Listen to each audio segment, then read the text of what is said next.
Good morning. Hello everyone, I am Anita from cinnamon with cloves.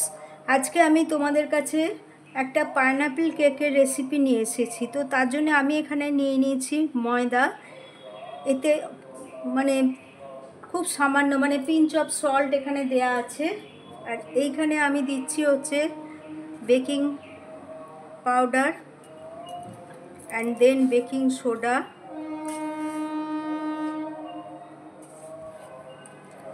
এটাকে দিয়ে আগে আমি ভালো করে মিক্সড করে নিই।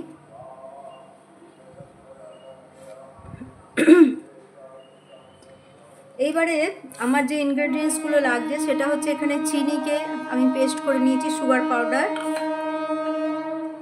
And this is milk.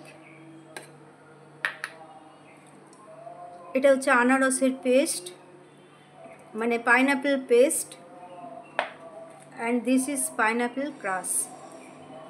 Okay, and this is vegetable oil.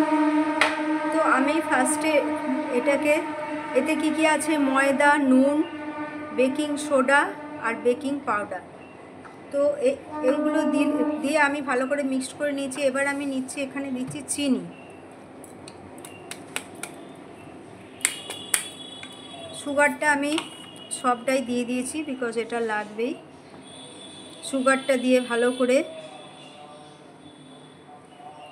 এটাকে মিক্সড করতে হবে, কোনো লাম্পস সুগারের না থাকে, চিনির কোনো লাম্পস না থাকে। ওকে, এইবারেতে আমি এইখানে দেবো ফার্স্টে দুধটা দিয়ে এটাকে আমি আগে ময়দাটা মিক্সড করি।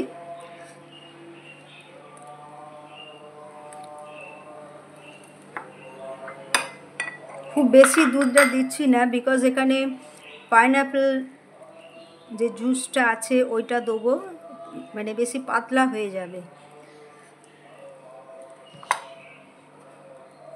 এইবারে এখানে যে পাইনাপেল যে জুসটা আমি করে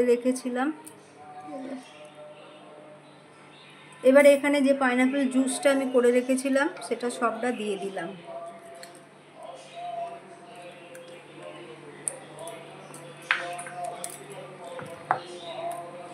পাইনাপেল জুসটা দিলে কি হয়, এটা একবারে অরিজিনাল পাইনাপেল ক্রাশটা হচ্ছে বটলে করা থাকে, কিন্তু এটা একবারে ফ্রেশ। দেখো, এইটাকে ভালো করে আমাকে নাড়তে হবে। এতে আমি কোনো রকম কালার ইউজ করছি না।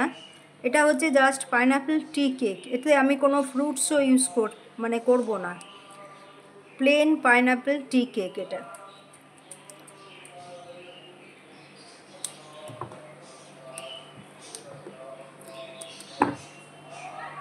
এইবারেতে আমি এতে দেবো ভেজিটেবল অয়েল।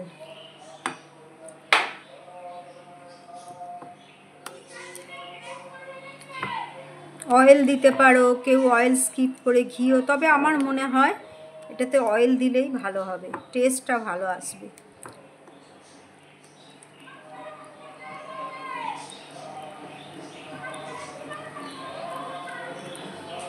খুব ভালো করে এটাকে নেড়ে নিতে হবে। লাস্টে আমি খুব অল্প একটুখানি, দেখো এটা পাইনাপেল ক্রাশ, খুব অল্প একটু দিয়ে দিলাম, সামান্য।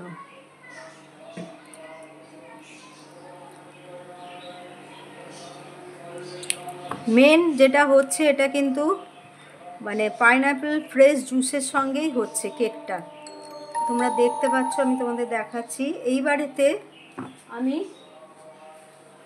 এখানে একটা বেক করার মোল্ড নিয়েছি, কেক বেকের। তো এতে আমি দিয়েছি অয়েল আর ময়দা দিয়ে এটাকে রেড করে রেখেছি। এবার আমি এটা বেকিংয়ে ওটিজিতে দেবো। এটা হয়ে গেলে আমি আবার তোমাদের কাছে আসবো।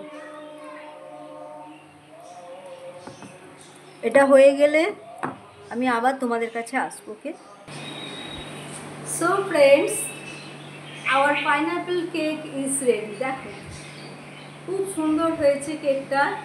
আমি পরে তোমাদের কেটে একটা শর্টসে আমি এটা শেয়ার করছি। এখন এটা হলো, এটা আমি ওটিজিতে করেছি, খুব সুন্দর হয়েছে, তোমরা দেখতেই পাচ্ছ। This is very good. Okay, so এখনকার মতো এইখানেই আমি আমার ভিডিও শেষ করলাম। So take care all my friends, happy নবমী, enjoy all of you, and now bye bye.